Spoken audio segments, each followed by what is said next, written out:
Part 1. You will hear a man phoning to complain about a flight. First, you have some time to look at questions 1 to 3.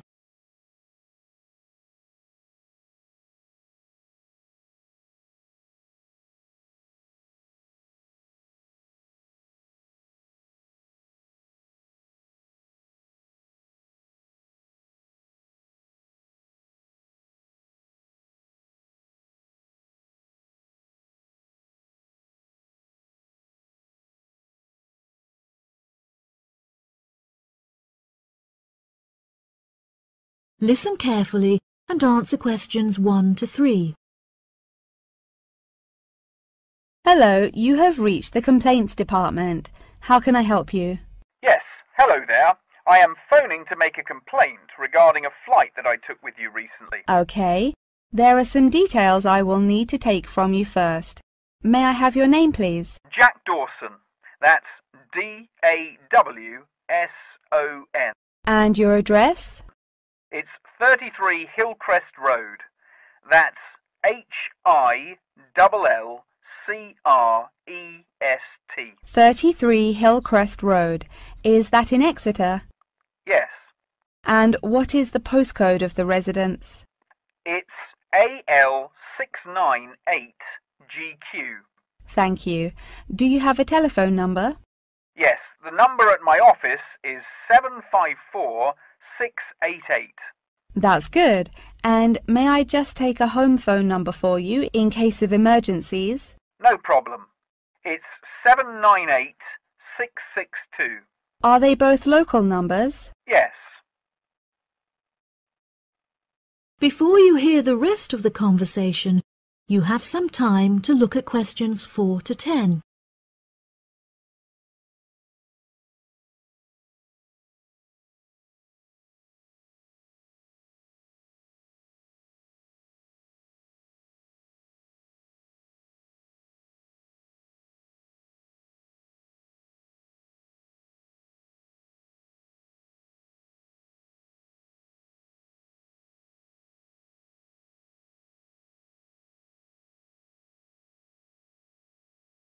Now listen and answer questions 4 to 10.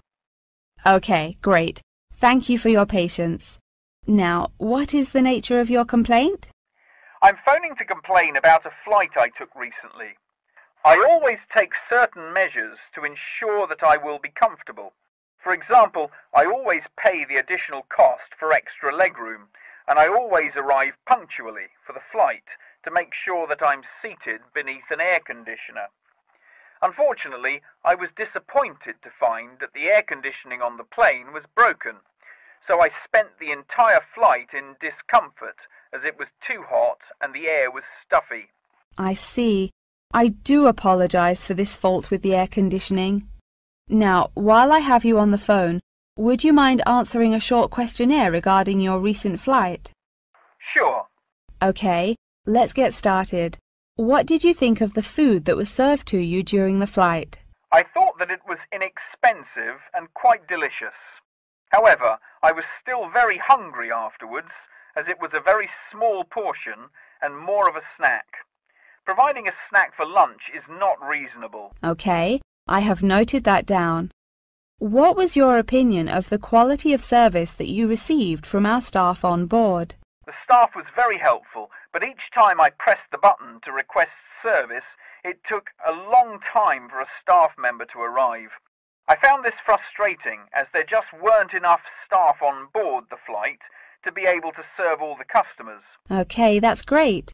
Thank you very much for answering those questions. Are there any other parts of your travel experience that you would like to comment on? Yep. The process of moving through security was very quick and helped to make my travel experience stress-free. Okay. Do you have any extra comments on the services you received during the flight? Yes, I thought that the seats were very uncomfortable and looked very old.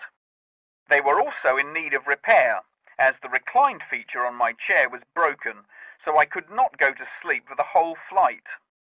Luckily, the entertainment facilities were very good, so I was able to distract myself by watching movies. Thank you so much for taking the time to answer all of my questions. we would like to offer you some gifts as a goodwill gesture, with a 20% discount on the cost of your hotel stay. We also appreciate that international calls to your home country can be expensive, and we are sure that you would like to keep your family updated on your travels. So please accept a phone card which has a credit of £20. Oh, that's really great. Thank you so much for the gifts. No problem. We look forward to having you travel with us again soon. Have a fantastic vacation. Thanks. Bye. That is the end of part 1. You now have half a minute to check your answers.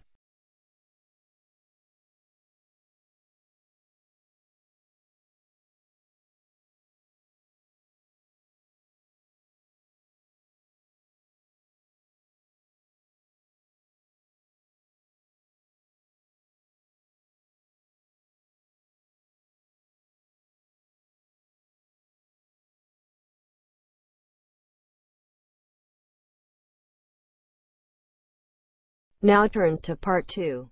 Part 2.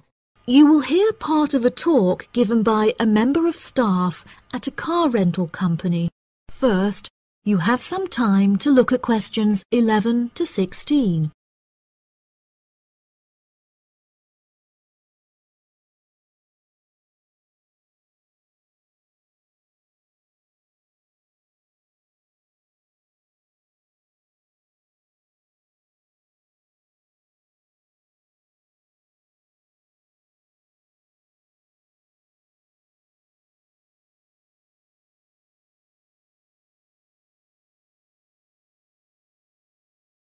Now listen carefully and answer questions 11 to 16. Good morning, listeners, and welcome back to Star Radio. Today on the show, we have a visitor from Yazoo Car Rental, who is going to give us an insight into his company and into the public transport system. Welcome, Jonathan. Thank you for having me. Yes, I would like to start by introducing my company, Yazoo Car Rental. We are the cheapest and most reliable rental company in the city and have won multiple awards for the quality of our services. This success did not come easily, however, and it proved important that we stay fresh and are always thinking of ways to attract new customers. Our first attempt to do this was to offer a free gift with every car rental, which we were confident the customers would be very interested in. The offer of a free Hoover with each rental, however, did not attract any new customers, so we quite quickly stopped offering it. In 2002, a new taxi company opened next door to us, and we started losing a lot of business to them. So we introduced an offer that we hoped might compete with their service. We offered a new package where you could rent a car with a driver for a small extra fee. By introducing this offer, we found that all of our customers preferred to drive the cars themselves. So again, this offer was unsuccessful in attracting more customers. Learning from these mistakes, we decided to offer a package service where the customer no longer had to come to our offices to pick up the rental car. Instead, we could drop off and pick up the car anywhere in the city to make the customer's experience a lot more stress-free. This offer was very popular and increased our profits by 30%. In order to attract a younger demographic, we updated the models of cars that we offered for rental. We began offering more trendy cars such as minis and smart cars that we thought might appeal to the younger crowd, and we also purchased them in more fun colours like reds and greens. This offer attracted some new customers of a younger age group, however, not as many as we hoped. Next, I decided to offer our services at a discounted price on our website where it could be seen by thousands of people. I thought that this could be a great way to attract a number of new customers who would never have heard of us before, and it worked fantastically well. Following the success of the discount offer, we had so many customers that it became necessary to open a new branch of the company in the centre of the city. The cost of renting offices in the city centre was very high, so we hoped that our profits would justify this expensive decision. We made enough profit to keep our city centre offices open, but we had hoped for a greater increase in customer numbers. Before you hear the rest of the talk, you have some time to look at questions 17 to 20.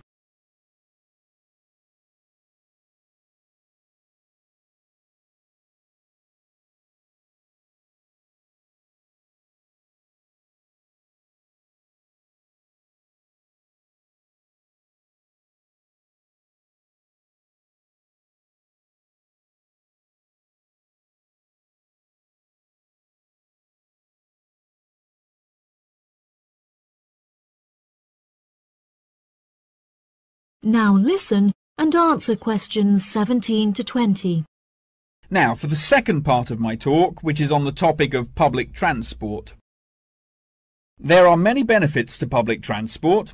For example, the recent introduction of bus lanes has meant that buses are now unaffected by traffic jams and are able to stay on schedule. Unfortunately, as fewer and fewer people are taking the bus nowadays, the service has become quite inefficient. This reduction in passengers may be due to the stories in the newspaper about the dangers posed to pedestrian safety by the buses. However, this is largely untrue, as buses are responsible for far less pedestrian-related accidents than cars. I use the bus service often, as car petrol is so expensive nowadays that the bus is far more affordable. However, if I am in a rush, I prefer to take a taxi, as they tend to get you to your destination very quickly, so you can remain punctual for your appointments. I also very much enjoy flying to my destinations, as the service is incredibly fast and the airports are always very easy to find. Personally, my favourite mode of transportation is the bus. Due to the lack of people using the service, I have found that the buses are never overcrowded, so there is always a seat available. They are also never dirty, as they get cleaned regularly. However, I have found that sometimes the bus can be over a half hour behind schedule, which can be very frustrating. There has been a lot of fluctuation in the price of bus tickets in the last couple of years. In the past, £1.80 for a ticket was enough to sustain the bus companies.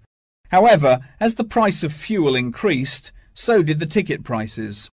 Now the ticket prices are declining as the bus companies try to encourage more people to use their service again. Well, that's all from me today. Thank you for listening. That is the end of part 2. You now have half a minute to check your answers.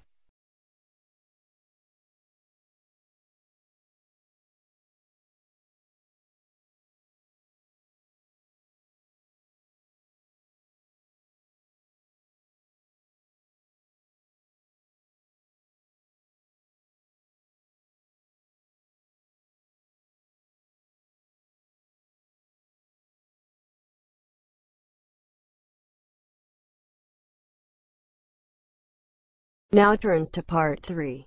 Part 3. You will hear a conversation between a student and her professor discussing an assignment. First, you have some time to look at questions 21 to 25.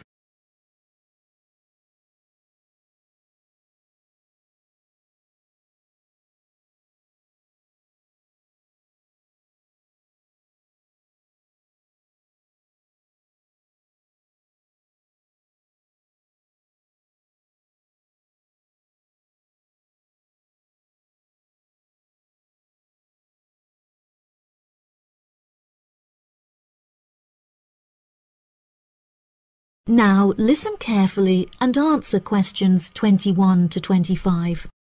Excuse me, Dr. Thompson. May I speak to you for a minute? Of course. Please come in. I'm Alexandra Jones. I'm studying business here at the university, and for my assignment I have to carry out a survey of people who own their own organizations. I heard that you are the founder of your own company, and I was wondering if I could ask you some questions about it. Yes, of course. Please fire away. Okay, great. We'll get started. Did you encounter any problems whilst you were starting your company? Actually, It was not as hard as I anticipated. I started out with very clear objectives, so I knew exactly what I wanted my corporate identity to be. It was very difficult to find the correct premises, as the property market in London is so competitive, but eventually I found the perfect site. The hardest part was structuring the business, as I had no formal template, so I had to create it myself. Yes, that is very impressive. Was it difficult dealing with staff? It's always tricky trying to satisfy a group of people with varying interests. However, I didn't encounter many problems. I found it very important to make the staff feel appreciated. So I hosted a staff day where we could all introduce ourselves and get to know each other as individuals. I was also able to talk to them about the type of work that they would be doing and gave them the opportunity to share with me the issues they had with the allocation of the work. Okay. Did you hire a management team or did you take on the role of the manager? Oh no, I already had enough tasks to take care of. I employed someone else to take on the role of the manager. However, he never consulted me before making decisions, so I was forced to let him go and hire someone else. And what did the other staff think of the new manager? They had a great deal of respect for him. It definitely helped that I consulted with them before hiring him. They were surprised that he has been so successful in his role at the company, despite the longer meeting hours. Since the company opened, has it had any great achievements? There are many aspects of the company that I am pleased with. However, there is one achievement of which I am particularly proud. I wanted a mural painted to brighten up our entrance area, so I decided it would be a great idea to invite the local primary school to create one for us. The youngsters had a great time, and I know they were thrilled to be included. Oh, that's lovely. Before you hear the rest of the conversation, you have some time to look at questions 26 to 30.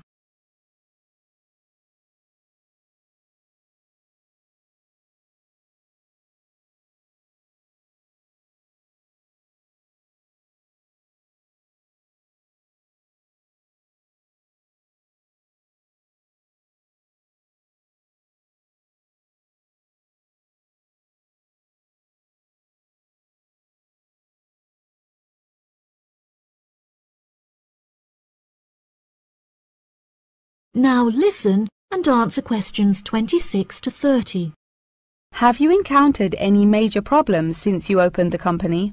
Yes, we are always encountering issues with employment because it is very hard to find people who are qualified for the roles that we are offering. But unfortunately, there is no solution to this. One of our administrators also recently left to go on maternity leave, which put us in a tricky situation. However, we have managed to find a temporary replacement for her. It's also now approaching the period when we must carry out our financial training, so I need to find a venue with enough space to hold everyone. It will be interesting trying to organize that event. Oh gosh, I can imagine. I find it hard enough to organize myself. Organization is a difficult thing to master, but it is also essential for success. Whilst I was learning how to stay organized, I realized that the role of motivation is essential. Okay, that's great. I also suggest that you visit the library, as there is a section on culture that will have some very valuable material on how to develop your organization skills. Okay, I'll head to the library when we're finished. I think you will find it very useful. They also have a collection of documentaries on the subject of personal organization, and I suggest that you look up the literature on management of change. I personally found these sources incredibly useful. Articles are also a valuable resource, and we have a whole collection of them in our university library. I advise that you look at section 2, where you will find articles on the nature of volunteering. That's great. Thank you so much for your help. No problem. That is the end of part 3. You now have half a minute to check your answers.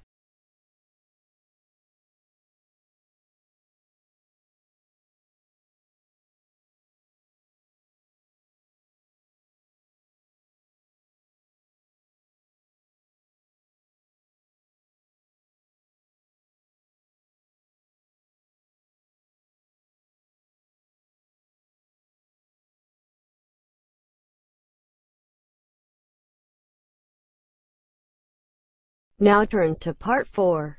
Part 4. You will hear a talk on the research of architecture. First, you have some time to look at questions 31 to 40.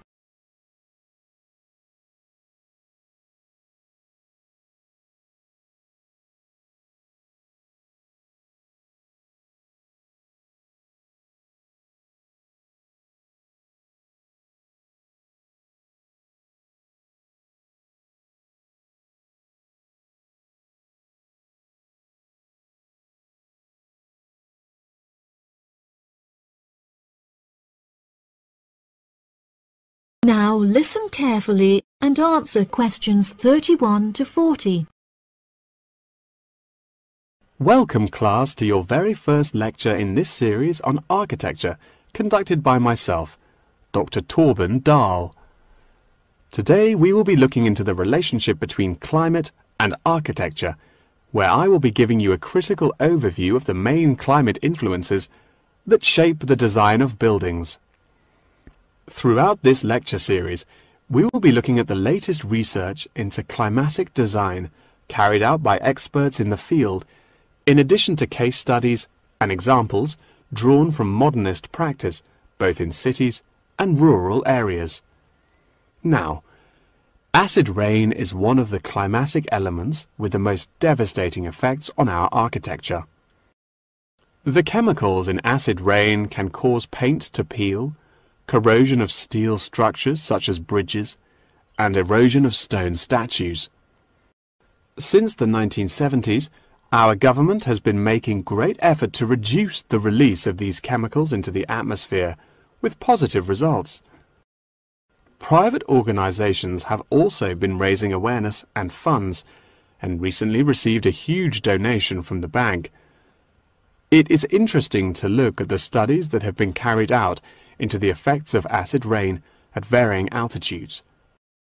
Research has shown that there are lower levels of acid in the damaging pollutants at higher altitudes, meaning that skyscrapers are much less vulnerable to the negative effects, as they are exposed to acid rain with far lower levels of damaging pollutants. Recently, the ALTA project was founded to carry out further research into acid rain. This project is directed towards studying the effects of acid rain on old, traditional buildings of stone construction that are vulnerable to damage caused by acid rain. Masonry is particularly vulnerable, as it is easily corroded and weakened by the acidic chemicals. It is imperative that we protect these buildings, as they are valuable examples of our history and culture. Pollution is one of the main sources of concern in the present day. The construction industry contributes considerably as a source of pollution in its day-to-day processes of creating building materials such as concrete and glass. However, more new sustainable methods are being developed to counter this. A recent case study for this is Sky Tower, whose windows have been made from recycled glass to prevent pollution from the glass-making process. Water is the most problematic element to be considered in construction. It is imperative that construction elements, such as the insulation, are fitted into the building in dry weather to prevent it from getting wet. This makes winter an undesirable season for construction, as the heavy rainfall can have adverse effects on the building. Another climate type that has an enormous effect on buildings is humidity. Constructions made of steel and stone are largely unaffected by humidity. However, it can have a serious effect on wooden constructions if the timber has not been correctly treated.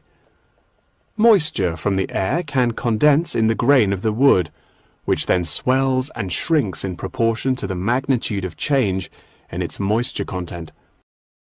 This variation in size can have disastrous consequences. In areas of the world that are prone to earthquakes, certain design and environmental conditions are preferable for protecting buildings in the event of a tremor. Engineers have come up with numerous building procedures to help minimize shaking in buildings. For example, tall buildings have height restrictions and counterweights, and multi-story buildings have reinforced floors and walls. Ground conditions are a cause for worry in many constructions, as often the soil is of the wrong density to protect the foundations. Luckily, technology has now been developed that can help to minimize damage by earthquakes. Seismic sensors can give prior warning when an earthquake is about to happen, so that preparations can be made to protect both the people and the buildings from harm. The movement of building structures can now also be measured and monitored over time by architects. It has been expressed by architects within the design community that it would be valuable to be given special courses for designing buildings within earthquake zones. Guidelines are also expected to be produced by the government in the near future that will give architects a universal checklist to follow. That wraps up the lecture for today. Please remember that attendance is mandatory. That is the end of part 4. You now have half a minute to check your answers.